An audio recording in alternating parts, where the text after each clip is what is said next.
This is Motorola Moto E13, and today I'm going to demonstrate how you can set up and use the nearby share function on this device.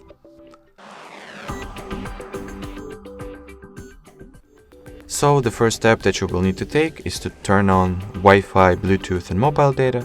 So that's exactly that I'm going to do now. So Wi-Fi and mobile data on my end are actually activated. Then the only thing that is left is to enable Bluetooth. Then among the control center shortcuts, find the one that says nearby share, then touch and hold. At the nearby share page, switch on this toggle. Onwards, you can rename the device if necessary.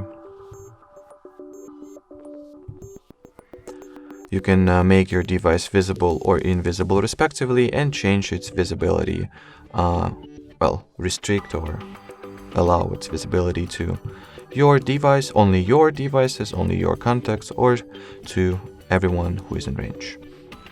The last thing that you can change is the data mode that will be used for the file transfer. And you are all set up. Now let me take my other phone that I have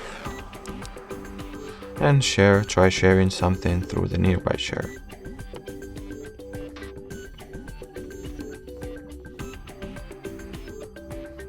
So let's say I'll share this screenshot. As you can see, our E13 has gotten successfully discovered.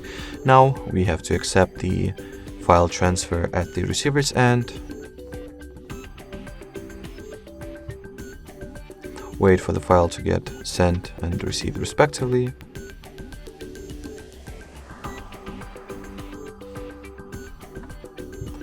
Well, and I guess we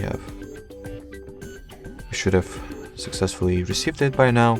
So let's check. Alrighty, as you can see, here it is. So that would be it, guys. Thanks for watching, and bye bye.